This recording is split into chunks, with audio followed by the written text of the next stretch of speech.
pas s'obstiner après laver vos plats. Le nouveau Sun effervescent est 2 fois plus efficace sur les plats difficiles comme le gratin. Nouveau Sun effervescent, la fin du pré-lavage. Et profitez maintenant de l'offre exceptionnelle Sun, plus 30 lavages gratuits. Un forfait massage, x2.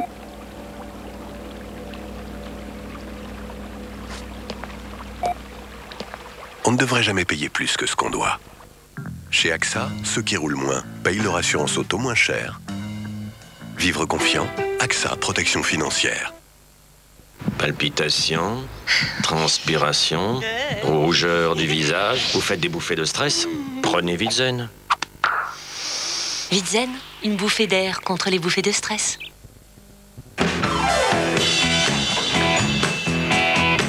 Première banque des jeunes.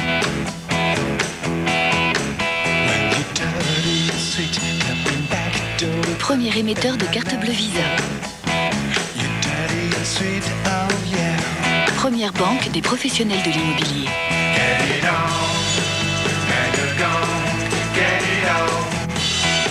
Deuxième banque de vos collectivités locales.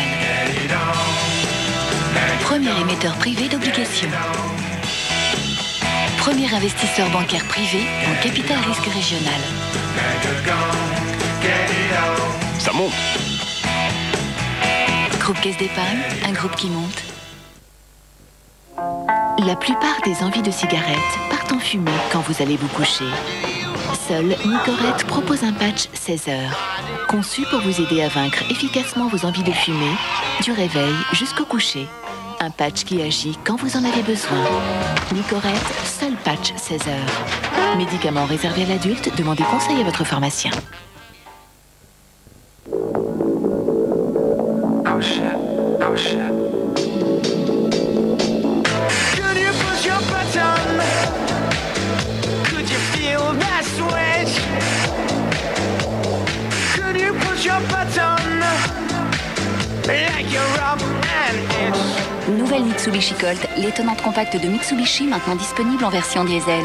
Nouvelle Mitsubishi Colt diesel, 95 chevaux à partir de 13 840 €.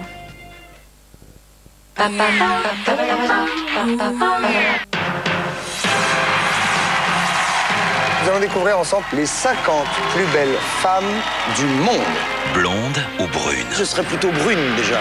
Comédienne, mannequin, vedette du petit ou du grand écran. Sublime. Qui est la plus belle femme du monde? Jean-Pierre, il est... Vous avez voté. C'est vous qui les avez choisis? C'est bien. Laurence Boccolini et Christophe de Chavannes vous dévoilent un classement plein de surprises.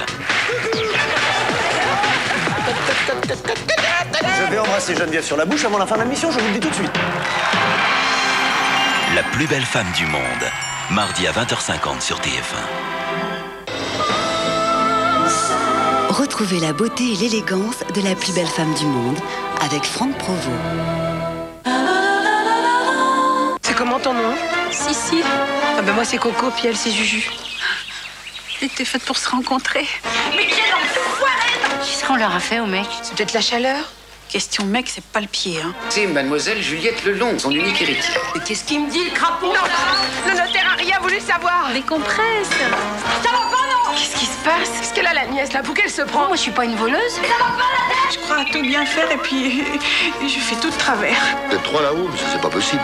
À 3, c'est mieux. Mercredi à 20h50 sur TF1. Suivez son regard avec les opticiens Chris. La première rencontre, c'était vraiment, c'est très drôle parce que d'un seul coup, il est arrivé à ma hauteur en montant les escaliers. Je me suis retournée et il y a eu un truc, un instant très très fort, quoi. Un genre de flash.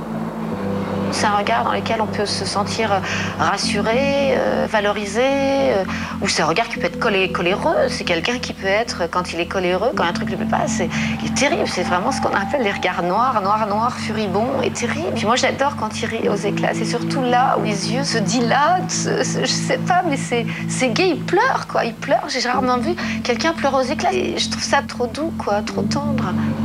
Ce qui me touche le plus, qui me séduit le plus, c'est quand il est désemparé ou quand il est hyper ému, où il est où son regard je veux dire, se plisse, quoi. J'adore ça, quoi. C'est ce que j'aime chez lui. Et c'est Pierre Arditi.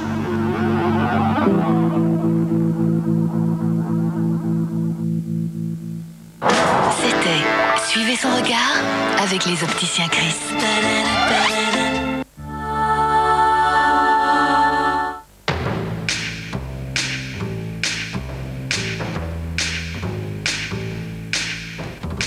Never know how much I love you. Never know how much I care. When you put your arms around me, I give you fever that's hard to bear. You give me fever. Série limitée Fiat Idea Skydome. Le mini-space Fiat suréquipé à 16 500 €. Livré sans Georges. Vous connaissez Télé 2 semaines? Le premier magazine télé avec 2 semaines de programme du câble, du satellite et chaque jour vos 6 grandes chaînes d'un seul coup d'œil. Mais Télé 2 semaines, c'est aussi plein d'articles sur tous vos sujets préférés. Coulisses télé, découvertes, cinéma, jeux, tourisme, cahiers. Télé 2 semaines, 2 semaines de programme incroyablement riche pour 1 € seulement. Les éditions Atlas présentent Western de légende en DVD. Comancheros, Alamo, Le Bon, la Brute et le Truand. Cette semaine, le numéro 1 Rio Bravo, 4 €. Bravo. Une collection édition Atlas. Ce soir, Ciné Dimanche, à 20h50, décalage horaire, avec Jean Reno et Juliette Binoche. Laissez tomber les compliments, restez vous-même, je suis d'attaque. Et à 22h35... Au casino, la règle d'or, c'est de les faire continuer à jouer, encore et encore. Plus ils jouent longtemps, plus ils perdent. À la fin, on ramasse tout. Casino, avec Sharon Stone et Robert De Niro. 20h50, décalage horaire, 22h35, Casino, votre soirée cinéma sur TF1. Pour un week-end en toute tranquillité sur TF1. Avec Swiss Life, assurance, retraite, prévoyance, santé.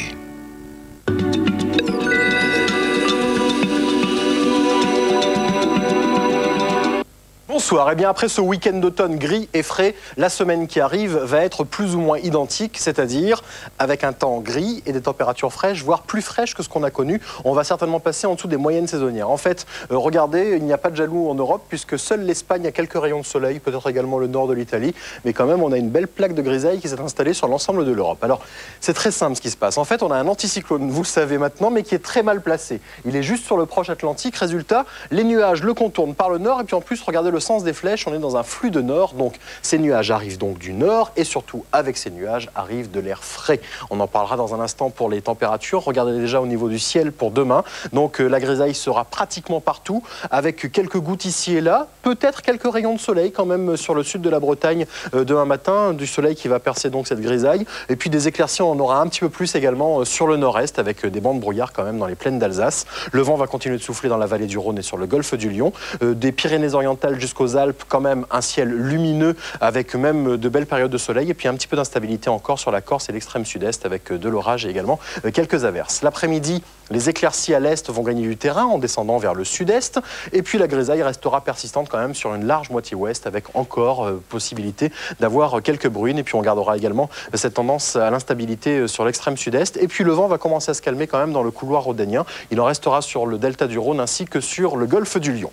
Les températures maintenant, je vous l'ai dit, elles vont avoir tendance cette semaine à rafraîchir puisque nous avons de l'air froid actuellement sur le nord et quand on est dans un flux de nord, eh bien cet air froid va arriver pour la semaine. Pour demain matin, température en baisse justement sur la moitié nord, stationnaire au sud, avec un maximum de 10 degrés prévu à Perpignan et à Nice. Le minimum sera de 0 degrés pour Aurillac, pour Strasbourg ainsi que pour Besançon. Et puis l'après-midi, température en baisse sur l'ensemble du pays avec un minimum de 6 degrés sur le nord-est. Le maximum sera de 18 degrés à Perpignan. Alors là, voici votre semaine avec quand même beaucoup de gris, avec du soleil de temps en temps. Parlons du soleil déjà pour mardi, où on devrait avoir quand même de belles périodes de ciel bleu sur le nord-est. Partout ailleurs, les nuages seront très nombreux, avec une perturbation, celle qui nous intéresse actuellement, qui va s'étirer des Alpes jusqu'aux Pyrénées, avec de la pluie, mais également de la neige à basse altitude, à partir de 400 mètres. Une nouvelle perturbation qui va arriver par l'ouest sur la Bretagne. Également beaucoup de nuages, avec un petit peu de vent sur le Languedoc-Roussillon. Il devrait faire beau quand même sur l'extrême sud-est.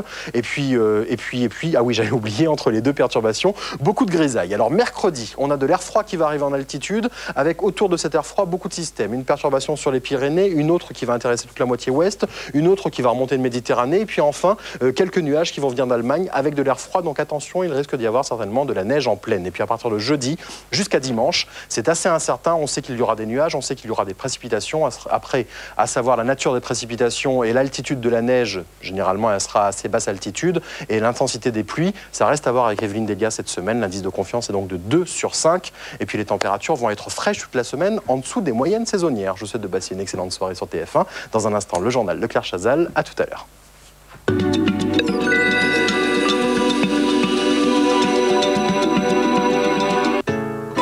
La météo avec Swiss Life Assurance.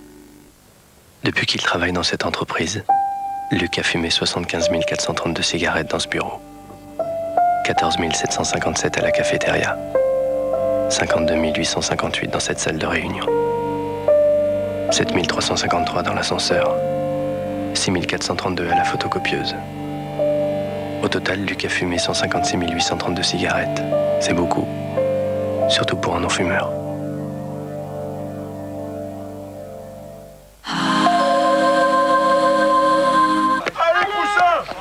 On a failli t'envoyer les secours, Poussin. J'ai plus mon âge, j'en peux plus. Demain, check-up général. Et pour les frais, c'est toi qui régales? Il n'y a rien là-dedans. Qu'est-ce qu'on t'a déjà dit? Mais 2 heures à ta complémentaire. 2 heures? Bah oui, complémentaire. AG2R. 1, t'es remboursé au mieux. Et 2, à partir d'un certain âge, les tarifs n'augmentent pas. Tu vois ce qu'on veut dire?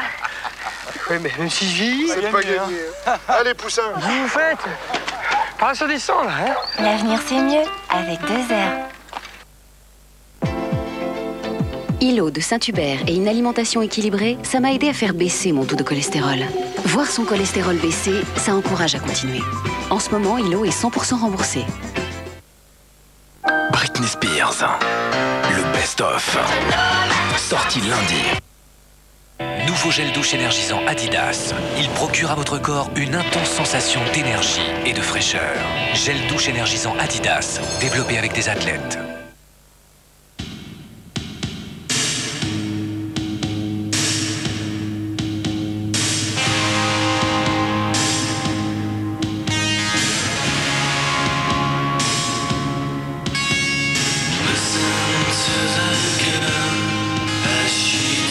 Il y a des moments qu'on ne peut vivre que chez soi. Autant les vivre confortablement avec Vivrelec.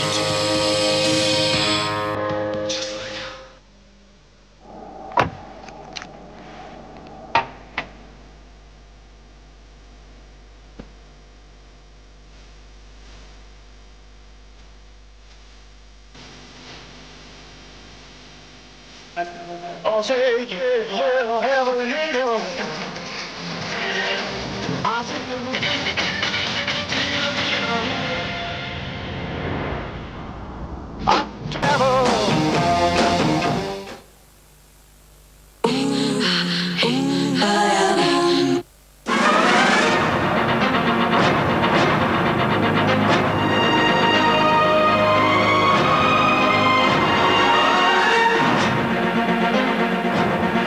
Madame, Monsieur, bonsoir. Dans l'actualité de ce dimanche, une situation critique mais sous contrôle en Côte d'Ivoire. C'est ce que dit ce soir le ministre de la Défense après une nuit de violence à Abidjan et la mort de 9 soldats français. Les forces de l'opération Licorne ont pris position pour protéger les ressortissants et elles attendent le renfort d'environ 800 soldats supplémentaires. Les autorités ivoiriennes ont appelé au calme. Le rapatriement des Français n'est pas encore prévu. L'état d'urgence décrété en Irak pendant 60 jours jusqu'aux élections, tandis que les violences se multiplient avec de nombreux attentats de la guérilla et une intensification de l'offensive américaine sur Falloujah. L'état de santé de Yasser Arafat stationnaire, il est en vie, a dit ce soir Michel Barnier. Le Premier ministre Ahmed Koreï et le numéro 2 de l'OLP, Mahmoud Abbas, se rendront demain à Paris, au chevet du leader palestinien. Un grave accident de train hier soir en Grande-Bretagne. L'Express qui reliait Londres à l'ouest a percuté un véhicule à un passage à niveau et son déraillement a fait au moins 6 victimes et 5 blessés graves. Et puis une manifestation à Paris contre le racisme et l'intolérance. Plusieurs milliers de personnes ont défilé à l'appel de nombreuses organisations islamiques. SOS Racisme, la DICRA et le CRIF n'ont pas pris part au défilé.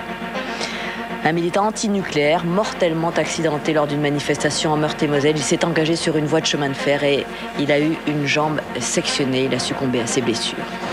Et puis nous reparlerons de l'Europe avec notre invité ce soir, Dominique Strauss-Kahn, qui défend le oui au projet de constitution. Le PS est divisé, vous le savez, sur ce sujet. Et voici donc une contribution au débat sous forme de livre intitulé « Oui, lettre ouverte aux enfants d'Europe ». Nous en parlerons à la fin de ce journal. En Côte d'Ivoire, donc, les violences anti-françaises n'ont pas cessé depuis hier. Après la mort de 9 soldats, l'armée a riposté sur la demande de Jacques Chirac. Mais la situation reste très tendue pour nos ressortissants à Abidjan. Les autorités ivoiriennes ont appelé à la fin des violences, mais Paris a envoyé plusieurs centaines de soldats en renfort. Les blessés devraient être rapatriés dans les heures qui viennent. Michel Adio-Marie estime ce soir que la force licorne a les choses en main. Isabelle Marc. Depuis ce matin, les incidents ont baissé d'intensité. L'armée ivoirienne et les tanks français, appuyés par l'arrivée de renforts, se sont déployés dans Abidjan pour empêcher des attaques contre les Français dans les rues livrées aux pillards depuis hier. Et ce matin, on voyait dans les rues d'Abidjan un certain nombre de gens en train de traîner leur butin de guerre de la nuit parce qu'il y a eu de très nombreux pillages au cours de la nuit. Apparemment, un semblant d'ordre commence à revenir avec le déploiement des troupes françaises dans des quartiers sensibles. Il était temps, après une nuit de violence qui a tourné au cauchemar. Sur fond de tirs et d'incendies, des milliers de manifestants ont pris la route de l'aéroport où des combats se déroulaient depuis l'après-midi entre soldats français et ivoiriens. Les hélicoptères français ont tiré au canon de vin pour contenir la foule hostile. En ville, après l'incendie du lycée français, 4 écoles, un casernement de gendarmes et de nombreuses résidences sont brûlées ou saccagées et pillées.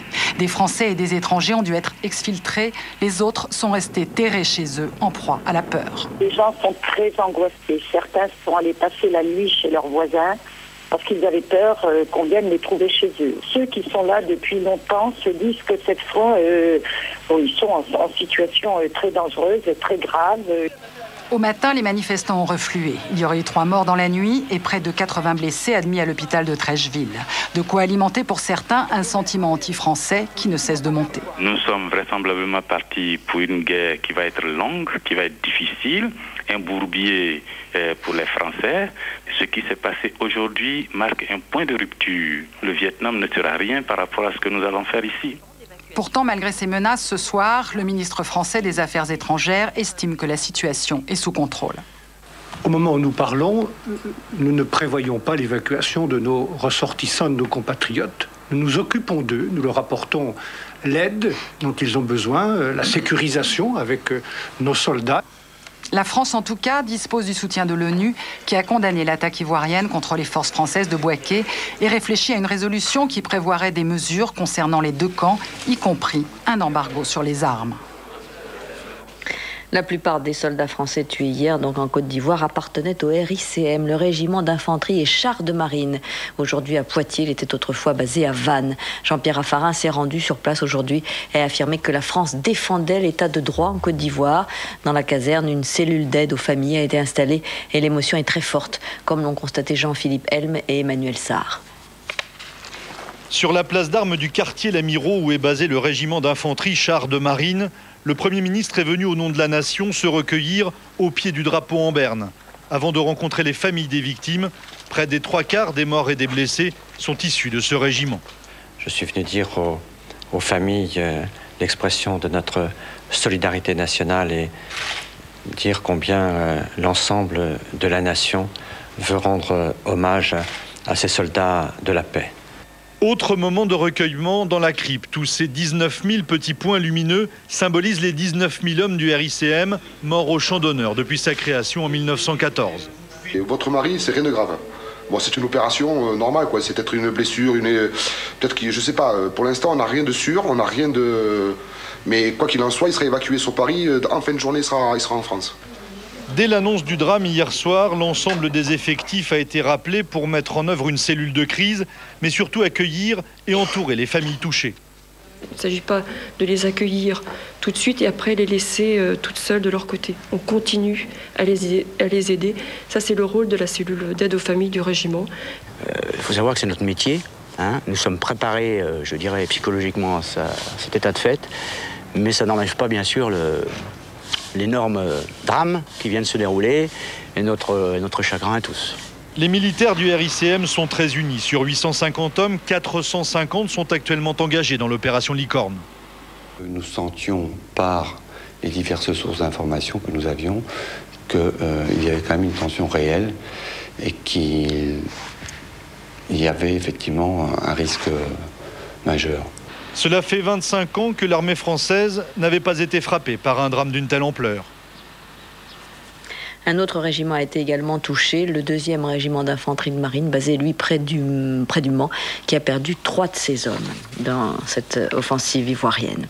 Le ministre des Affaires étrangères a aussi déclaré que la France ne voulait pas déstabiliser la Côte d'Ivoire et ses institutions, mais que son seul projet était la paix. Pour le moment, il n'envisage pas, vous l'avez entendu, le rapatriement des Français, mais 2 numéros de téléphone ont été mis en place, l'un pour les familles des soldats au ministère de la Défense, le 01 44 42 49 99, l'autre pour les Français qui vivent en Côte d'Ivoire, le 01 45 50 34 60. Et depuis ce matin, les appels sont très nombreux. Vous voyez le reportage de Liseron Boudoul et Yves Le Bacon.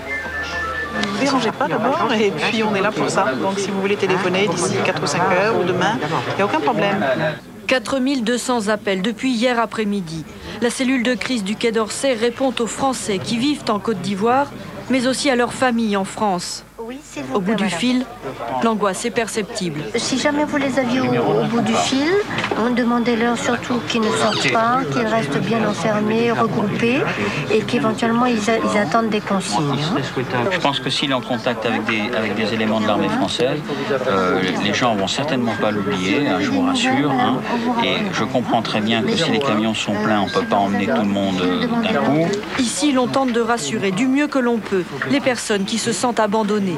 Il y en a qui sont quelquefois énervés, agressifs, mais le plus souvent c'est très inquiet et angoissé. Et ce soir, au Quai d'Orsay, on avoue avoir reçu plusieurs appels qui révélaient de réelles situations de détresse. Les Français vivant en Côte d'Ivoire sont au total 14 000. La plupart sont à Abidjan ou dans les autres grandes villes, et cela depuis longtemps. Après une longue période de paix, la situation est devenue beaucoup plus difficile pour eux. Olivier Santi qui nous explique comment ils vivent sur place.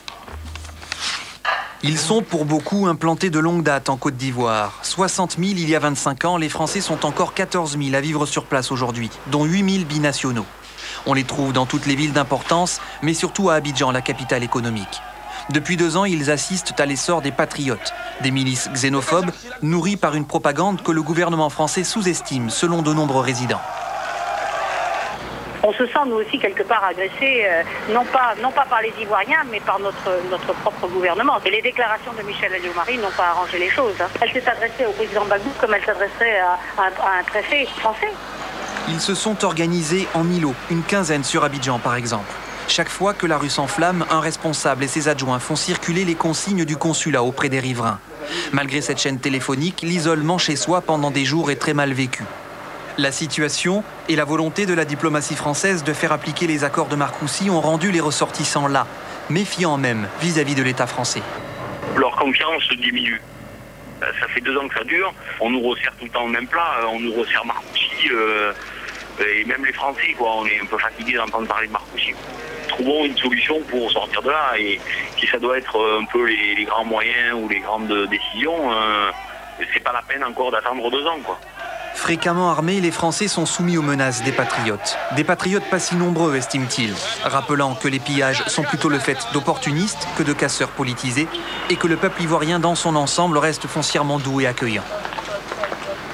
La France, on l'a compris, assure une présence militaire en Côte d'Ivoire pour surveiller l'application des accords de paix de Marcoussis. Elle participe à l'opération Licorne avec au total 4000 hommes, mais elle compte aussi sur donc des renforts venus principalement du Congo, mais aussi de France, qui sont partis, qui vont arriver dans les heures qui viennent. Les explications de Jean-Pierre Quittard. Il y a ce soir 5270 soldats et gendarmes français en Côte d'Ivoire et tous sont en état d'alerte maximum. Aujourd'hui, 2 compagnies d'infanterie et un escadron de gendarmes mobiles, 370 hommes, ont été envoyés en renfort à Abidjan. Ces 3 unités s'ajoutent aux 300 soldats qui sont arrivés hier en provenance du Gabon. Enfin, 3 Mirage F1 de reconnaissance basés au Tchad sont arrivés dans la capitale ivoirienne. Et tous ces renforts ont une double mission, sécuriser la ville et protéger les ressortissants français et étrangers qui vivent à Abidjan. Les Français ne sont pas les seuls à assurer le maintien de la paix civile en Côte d'Ivoire. 6 000 casques bleus, africains pour l'essentiel, travaillent avec les militaires français, engagés depuis 2 ans dans l'opération Licorne, sous un mandat unique de l'ONU. Leur mission commune est d'empêcher des affrontements directs entre les ex-rebelles qui sont au nord et l'armée ivoirienne qui occupe la partie sud du territoire. Et pour ce faire, les casques bleus et les Français ont établi une zone de confiance d'une 50aine de kilomètres de large qui coupe le pays en 2. L'armée ivoirienne, fidèle au régime, compte environ 7000 hommes. Elle dispose de plusieurs dizaines de petits engins blindés, mais son aviation, 2 avions et 5 hélicoptères, a été entièrement détruite hier par les Français. De leur côté, les soldats des forces nouvelles au nord sont près de 2000. Ils n'ont que des armes légères et quelques pièces d'artillerie de petit calibre, mais leur